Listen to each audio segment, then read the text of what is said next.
The reception felt like a fairy tale. The expensive vanilla, the roses, the champagne. I looked at the sunset and thought, I made it. I'm finally safe. I was an idiot. All right, folks, it's the moment you've been waiting for. It's cake time. My stomach bottomed out. This was the moment I dreaded for months. I gripped Mark's hand hard. I needed to see my husband. I needed reassurance. Instead, he looked down and winked. Please, I whispered, gripping him tighter. Nice and easy. You promised. I got you, babe, he whispered back. Liar. We stepped up to the table. The air in the room went cold. Mark didn't reach for the silver knife. He didn't look at the $500 cake. He looked right at me, and he smiled. It wasn't a loving smile. It was a predator's grin. A wolf deciding where to bite. No, he wouldn't. He did. He plunged his bare fist into the middle tier, ripping out a massive chunk of dense sponge. I tried to flinch, but my heavy white dress trapped me. Wham! It wasn't a playful tap. He slammed the cake into my face with the force of a right hook. My head snapped back, my neck cracked. Everything went black. Thick, heavy frosting filled my nose. It burned my eyes for a terrifying second. I couldn't breathe. I was suffocating in sugar. The music cut out. The room went dead silent. And then, the roar. Look at her face! Mark was screaming, doubled over and gasping for air. Babe, relax, it's just sugar. You're being dramatic. He pointed at me. The crowd hesitated. Then, they started to laugh. I clawed the frosting from my eyes, stinging and blind, desperate to find someone who wasn't laughing. I looked to the front row. I looked for my mother. She was there, clutching her stomach, tears of laughter streaming down her face, pointing at her own daughter, the two people supposed to protect me, and they're laughing. That's when I knew. The man I married 10 minutes ago didn't exist. This wasn't a wedding anymore. It was a trap. I stood in the hotel bathroom an hour later, scrubbing my face with a rough towel. The water swirling down the drain wasn't white. It was pink, then red. It looked exactly like blood. That metallic, sugary smell hit me, and suddenly, I wasn't 27 anymore. I was 17. Mom, please, I begged, gripping the mahogany table until my knuckles turned white.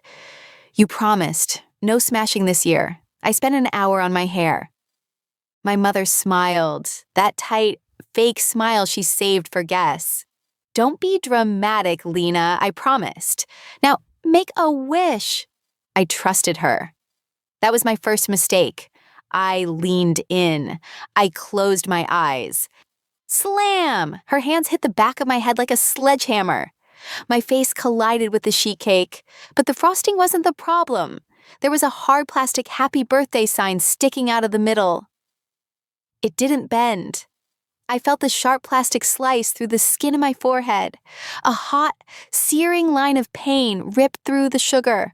When I pulled back, gasping for air, the white icing on the table was already turning crimson. I was bleeding, badly. But instead of apologizing, my mother rolled her eyes. She scoffed at the blood dripping off my nose. Oh, stop crying, you brat. You're ruining the party.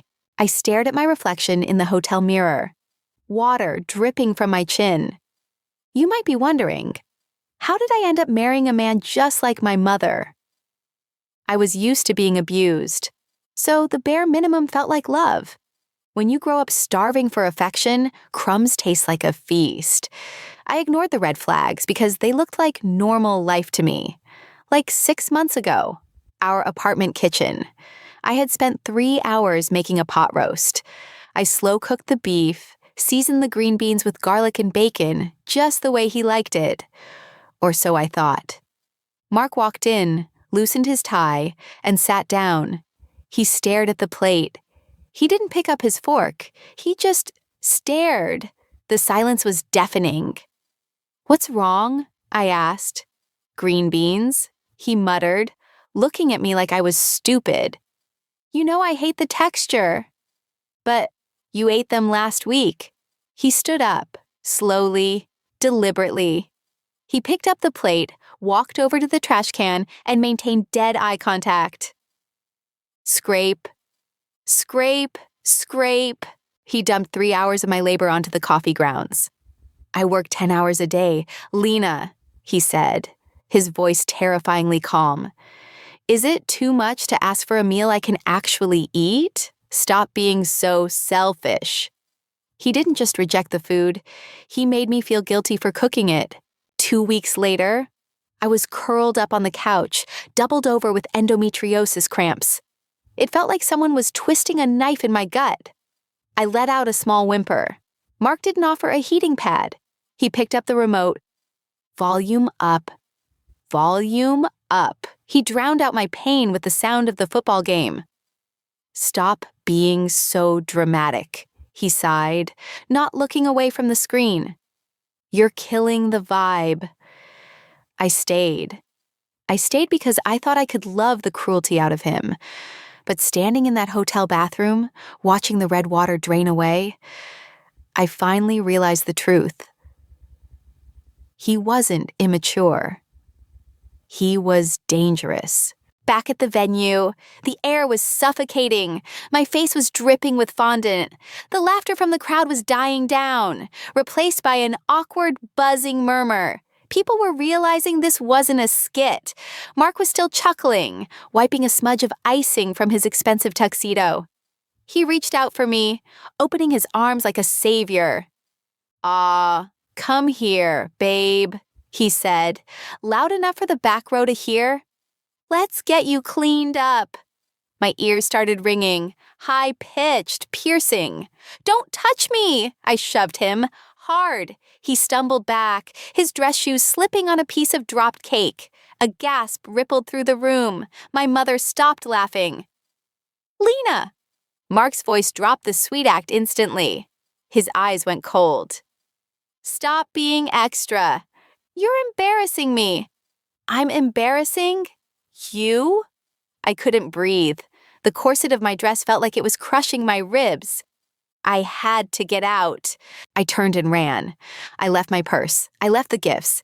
I sprinted toward the exit, my heavy white dress thrashing around my legs like a deflated parachute. I burst through the double doors and into the humid city air.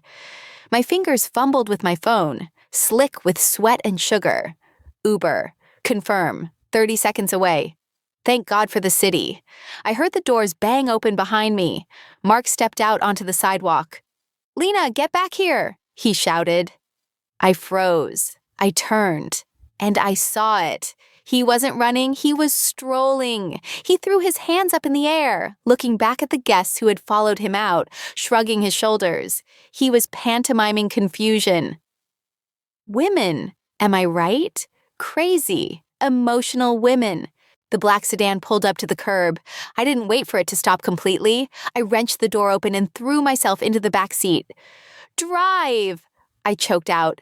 "Just drive!" As the car pulled away, I stared into the side mirror. Mark was standing on the curb. He wasn't chasing the car. He wasn't calling my name. The second he saw I was actually leaving, he dropped the act. He turned his back on me, walked over to his best man, and gestured for a drink. He didn't chase me. He played the victim because he didn't get his way. "You okay, miss?" The driver's voice startled me. I looked up, catching my reflection in the rearview mirror. Makeup smeared, hair matted with sugar, eyes wide with trauma. "No," I whispered, the adrenaline finally crashing, leaving me cold and shaking. "No, I don't think I am." The wedding was over, but as my phone started blowing up with text messages, I realized the war had just begun. Hold up. If your blood is boiling just like mine right now, hit that subscribe button. You are not going to believe the audacity of the text messages Lena is about to receive, or who shows up at her door next. Let's get back to the nightmare. Sarah's apartment was pitch black, lit only by the strobe light flashing of our screens. The phone vibrated violently on the floor. I sat with my back against the couch, knees pulled to my chest, still wearing the sticky, sugar-crusted wreckage of my wedding dress. I watched the notifications stack up. Husband, 14 missed calls. Pick up. I'm worried about your mental state. Husband, everyone is asking if you're off your meds. Husband, stop making this about you. Mom, pick up, you ungrateful brat. Mother-in-law, we need to talk about the venue deposit. He's right, I whispered, my voice trembling. The conditioning was kicking in. The gaslighting was warping my reality in real time. Maybe I am being sensitive. It was just a joke. Sarah, I ruined the day. I should go back. Sarah snatched the phone from my hand. She didn't look scared. She looked furious. Lena, stop, she snapped. Look at this text. Really? Look at it. She shoved the screen in my face. Mark had written, "My family loves me. Why can't you just get on board for once?" He isn't apologizing. He's rewriting history. Sarah grabbed my shoulders, forcing me to look at her. Think about it, she said, her voice cutting through the fog. He knows your family abused you. He knows you're the black sheep. He didn't smash that cake for a laugh. He did it to score points with them. The words hit me like a slap. He saw a choice, Sarah continued, relentless. Protect his wife or bond with her abusers? He chose the bullies, Lena. The air left my lungs. He chose them. It wasn't a prank. It was a public execution of my dignity. The impact shook the framed photos on the wall. It wasn't a knock. It was a raid. I flinched, curling into a ball. Don't open it, I whimpered. Please. I'm handling this. Sarah marched to the door and ripped it open, leaving the chain lock engaged. Through the crack, I saw her, my mother-in-law. She wasn't crying. She was purple with rage. Open this door, she shrieked. Her voice echoed in the hallway. Do you have any idea what you've done? The Johnsons are asking questions. You are ruining our family image. Your son assaulted his wife, Sarah shot back, ice cold. Go away. Assault. It was a tradition. The woman tried to shove her manicured hand through the gap. Where is she? Is she crying? Good. Tell her to give me the envelope box. She doesn't deserve those cash gifts if she's going to run away like a thief. That was it. Not, is she okay? Not, I'm sorry. Give me the money. Get off my property, Sarah snarled, or I'm calling the cops and showing them the bruises on Lena's neck. The woman hesitated. The threat of police works wonders on narcissists obsessed with their reputation. She stepped back, but she leaned in for one final venomous strike. He was right about you, she screamed through the wood. He should have dumped you 2 years ago. You're a waste of time. I was trembling so hard my teeth chattered. 2 years ago? I whispered. What did she mean? She's lying. She's trying to hurt you, Sarah said quickly. But maybe I should just go back, I stammered. My brain was frantically trying to find the fawn button. If I just apologize, if I say I was hormonal? Sarah grabbed my face. Her grip was tight, grounding. No, she took a breath, delivering the words that finally shattered the glass. Lena, listen to me. A husband who teams up with your abusers isn't a partner. This isn't love. This is a hostage negotiation, and we are not paying the ransom. I looked at the phone on the floor. Bzzzt. Another text from Mark. I love you, baby. Just come home. I forgive you. I stared at the words. I forgive you. For the first time, the text didn't look like love. It looked like bait. I stopped shaking. I wiped the frosting from my cheek. I stood up. I'm not going back, I said. My voice didn't tremble. Block him. The next morning, the sun hit my face like an insult. The world was bright, chirping, and normal. My world was a smoking crater. I stepped out of Sarah's apartment building, wearing oversized sunglasses to hide my swollen eyes. I just needed coffee. black, strong enough to restart a heart. I didn't make it to the sidewalk. He was leaning against Sarah's car. Mark, he looked sickeningly perfect. Freshly showered, crisp blue polo, holding a bouquet of supermarket roses wrapped in cheap crinkly plastic. He looked like the lead in a rom-com, waiting to apologize for a silly misunderstanding. It made bile rise in my throat. "Morning on Sleepyhead," he said, pushing off the car. He flashed the smile, the nice guy smile. "I brought you these peace offering." I stopped dead. My hands clenched into fists. Ice. I had to be absolute ice. "Move, Mark." He stepped closer, invading my personal space. The smell of his cologne, the one I bought him, made me dizzy. "Babe, come on. Stop the drama. Mom is crying. You're making a scene over nothing."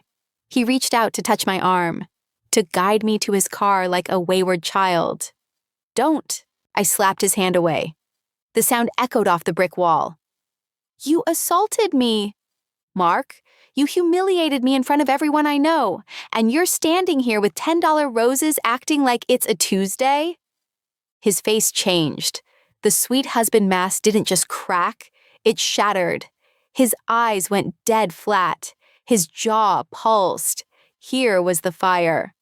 "God, you are exhausting," he screamed, spiking the flowers onto the dirty pavement, petals scattered like blood. "I am trying to be the bigger person here. I am trying to save us." "Save us?" I laughed. It was a cold, dead sound. "You destroyed us, and you haven't apologized once." He threw his hands up, his face turning a blotchy, ugly purple. Spittle flew from his mouth. "Why should I have to apologize because you can't take a joke?" The sentence hung in the air. The smoking gun. Something inside me unclenched. The confusion? Gone. The guilt? Vaporized. "Are you serious?" I asked. My voice was terrifyingly calm. "If I hurt you, if I made you bleed, I would be on my knees begging for forgiveness. Because that's what decent people do." I took a step forward. He actually flinched. "But you can't even pretend to be decent for 5 seconds. You're not a husband, Mark. You're a bully looking for a victim." "You can't leave me," he sneered, blocking my path, desperation leaking into his voice. "You have nothing without me." "I have my dignity," I said. "I want a divorce. Get out of my way." I walked past him. I didn't look back. Behind me, I heard the sound of a man crumbling, screaming insults at my back, calling me a psycho bitch, kicking the tire of Sarah's car. Narcissistic collapse. It was ugly. It was pathetic. And it wasn't my problem anymore. 20 minutes later, I was back in the apartment, shaking from the adrenaline dump. My phone screamed, "Caller ID Jessica." Sister-in-law, I stared at it. Why? To scream at me? To defend her brother? I answered. "What do you want, Aunt Jessica?" I expected yelling. Instead, I heard laughter, a high, scratchy, cruel cackle. "You finally left?" she wheezed. "Oh my God, I owe Mom $20. I thought you were too pathetic to ever walk away." "Excuse me? Don't act all high and mighty," she snapped, the laughter dying instantly. "You're a disgusting B-word for hurting my brother. But let's be real, you were just a placeholder." My blood ran cold. A placeholder? He's been banging his ex, Vanessa, for 6 months, you idiot. Everyone knows, even I know. The room spun. Vanessa, the girl he told me was just a friend. The girl he told me I was crazy for worrying about. "He wanted to break up with you 2 years ago," Jessica continued, her voice dripping with venom. "You just wasted his time. Vanessa only dropped him last week because he wouldn't leave you. She got tired of waiting for him to grow a pair." "So," I whispered, the pieces clicking together like a revolver loading. "He stayed with me out of spite?" "He stayed because you were convenient. You cooked, you cleaned," Jessica yelled. "And now you've embarrassed him. I hope you die alone. Lena, honestly. I sat there, holding the dead phone, the cheating, the years of wasted time, the gaslighting about Vanessa. It should have broken me, but it didn't. It freed me. I wasn't the crazy wife who couldn't take a joke. I was the prisoner who just found out the warden had left the gate unlocked. I looked at Sarah. He cheated for 6 months with Vanessa. Sarah gasped, grabbing her keys. I'm going to kill him?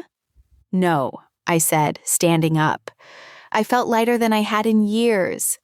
I felt dangerous. We're not going to kill him, Sarah. We're going to destroy him. We went to the apartment 2 days later. I brought Mike, Sarah's boyfriend, a guy built like a linebacker, just in case Mark decided to stop being a coward and start being physical. He wasn't there, of course.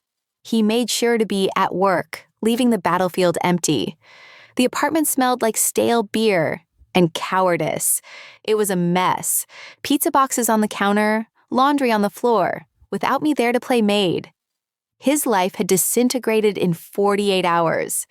I moved fast. I didn't cry. I didn't reminisce over the throw pillows we bought together. I threw clothes into garbage bags with the efficiency of a crime scene cleaner. Then, I opened the fridge. There it was, a stack of Tupperware containers. The 2 dinners I had prepped for the week because he refused to eat leftovers unless they were repackaged a specific way. A visual monument to my slavery. I stared at them. I remembered the hours I stood in this kitchen, feet aching, chopping vegetables he would probably complain about, terrified that the chicken might be slightly too dry. I picked up the containers. I walked to the trash can.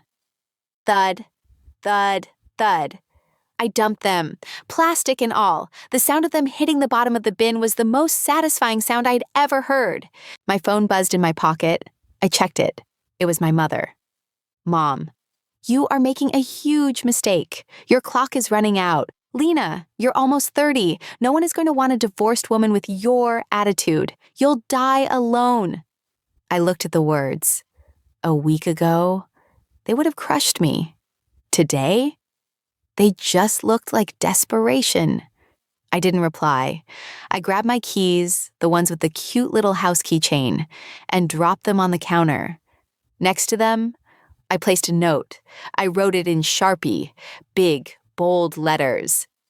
I spoke to the landlord. I'm off the lease as of today, and since we're annulled, I'm canceling the spousal health insurance tomorrow morning. Good luck with your therapy bills. Don't contact me, or we go to court. In the U.S., taking away a man's health insurance is a bigger blow than keying his car. It was cold. It was calculated. It was perfect. I walked out the door. Mike was waiting by the car, holding my last box. You good? He asked, looking at me with concern. I pulled out my phone. I opened my contacts. Mark, block. Mom, block. Jessica, block. The silence that followed wasn't lonely. It was heavy, sure, but it was the heaviness of a shield, not a burden. Yeah, Mike, I said, breathing in the city air. It tasted like gasoline and freedom. I'm free. The air in the park was crisp, smelling of dried leaves and rain. I sat on a bench, wrapping my coat tighter around me.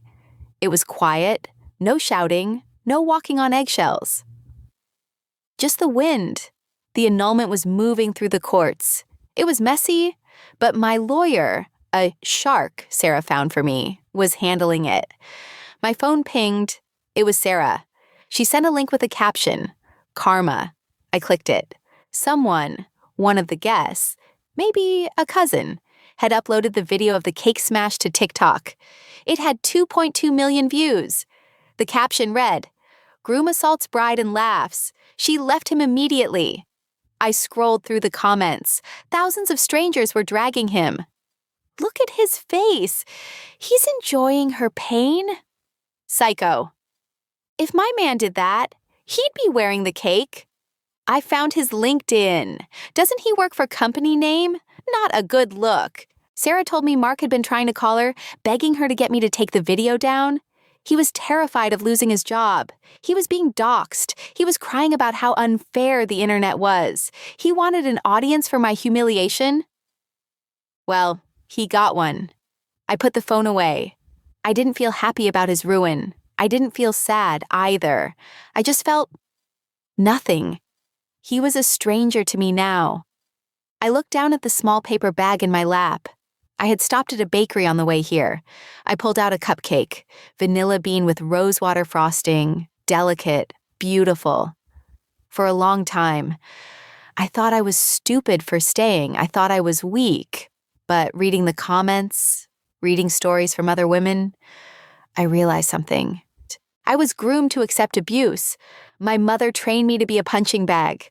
So when Mark hit me, I didn't recognize it as violence. I recognized it as home, but the training was broken now. I peeled the wrapper off the cupcake. I didn't smash it. I didn't make a mess. I took a bite. It was sweet. It was soft. And for the first time in 27 years, it tasted like peace. I lost a husband, a mother, and a family. But I found myself. Lena definitely dodged a bullet there, but I want to hear from you. Was the sister a hero for finally telling the truth, or a villain for waiting so long? Drop your thoughts in the comments, and if you loved seeing Lena find her spine, smash that like button and subscribe for more stories of sweet, sweet justice. See you in the next one.